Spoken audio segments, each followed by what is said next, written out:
Welcome back to Ride and Glide. Today we're going to do some off-roading, talk about what it's like in the UK and what type of scooter might be suited to the conditions that we're riding in.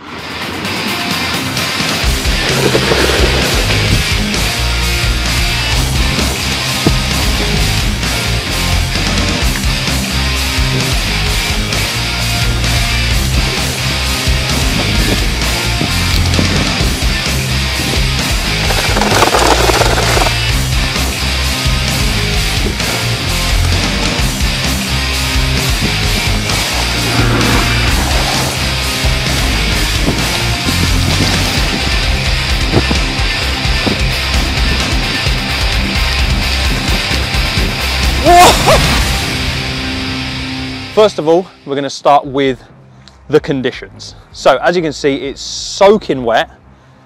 The UK gets what feels like about 350 days a year of rain. We have about a summer of about 3 days. It's wet all the time is what it feels like. So you need a scooter that can handle that type of weather. So first of all, you need a waterproof rating. Something like the NAMI IP55 rating, and a lot of scooters claim they have a waterproof rating.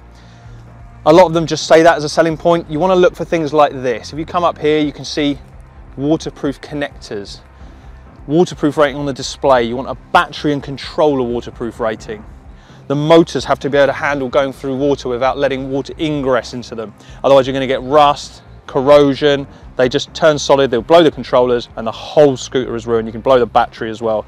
Water is the most damaging thing to your scooter, so make sure it's a genuine IP rating. Now, come down, tyres. Look at this terrain. It's so rough, it's so wet.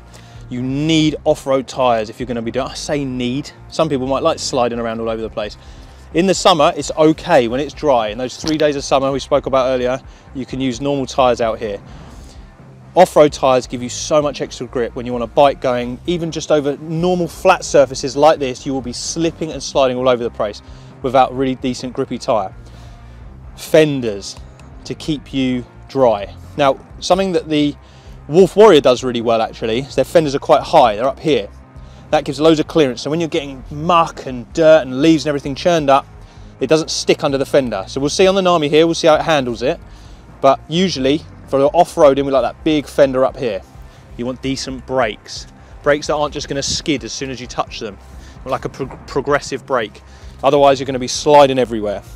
And you need a scooter that can be maneuverable, something that's quite easy to turn, solid on the ground, but feels like high quality when you're riding. You don't want something falling to pieces. There's a lot of bumping up and down.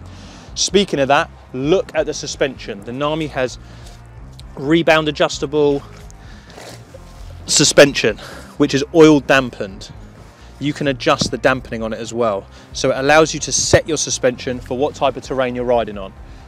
Some scooters you can't do that, and it's okay, but if you're going to be pushing it to its limits, you really need to be able to adjust to what type of terrain you're on. So we're talking about tyres, talking about suspension, fender setup, waterproofing. In the UK it's massive, I can't say it enough. Really look for a high quality waterproofing level or your scooter will just go bang. So one last thing before we get going, talk about types of safety gear. Now obviously can't tell you what to do. Always recommend a helmet, especially off-roading where you've got rocks and unknown things that you're going to come up against, tree branches, all sorts of things. It just takes one slip and you're off. We always go for a full face just to stop the front of your face being hit. It's just a lot safer. Try and get the highest safety rating that you can. I wear gloves as well. If you come off, it protects your hands. These are only thin ones, but they also keep your hands warm and makes you more able to react if you do need to go on the brakes or turn. If your hands get too cold, especially in the cold, wet conditions like this, you lose that reaction time. So now we've got all that sorted, we're ready to go. So you're just cruising along, trying to keep everything nice and tidy, but the power is there if you want that pure acceleration, but it's slidey. Tight corners coming up. Off we go. Coming up to a really tight, wet, steep climb here. Oh yes, feel that bite.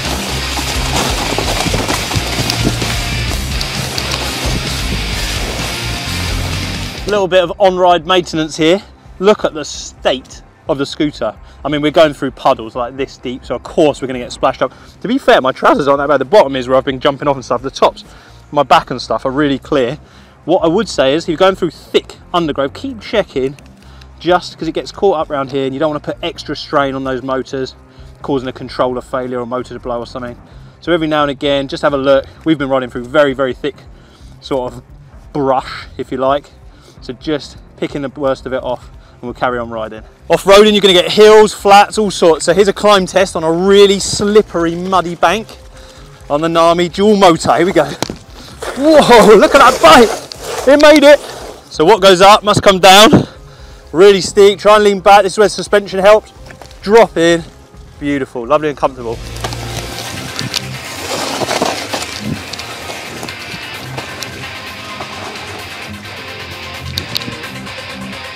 Wow, off-roading is such good fun.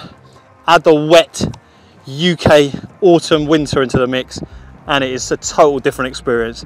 You are having to concentrate so much with the wheels are sliding everywhere. You can't see under the leaves, there's rocks and tree stumps and all sorts of stuff under there. It's really intense but amazing fun if you've got the right equipment. We went through it earlier, but a quick overview. Off-road tyres are a must out here, they really are. IP rating, make sure it's a genuine IP rating on the scooter. This NAMI Burn-e is unbelievable. We have caked it, absolutely caked it.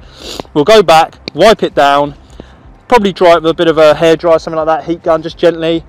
Let the rest of it dry and then wipe it down again and it'll be good to go. We've put this through so much abuse, high quality scooter, and it's not the only one on the market, but just make sure when you are going off-roading or in any wet conditions that your IP rating is genuine. Otherwise you are in for big problems. Suspension helps, massively important. You're coming down those hills, going up hills, all these bumps, make sure it's soft, otherwise you're going to be juddering and your hands and everything are going to be getting thrown off the board. Sorry, I've got a bit of a cold, sniffing all over, but I wouldn't have missed this. It's so much fun. Go out and try it yourselves, but please make sure you have the appropriate scooter to do it or your scooter is just going to die. Hope you enjoyed the video. Please like it, subscribe to our channel. We're always doing videos, scooters, skateboards, bikes, all that kind of stuff, all electric. If you want any more info, www.ridingglide.co.uk. Come down to the shop, give us a call, live chat, anything like that. Come and have a go for yourselves. Thanks again for watching and we will see you next time.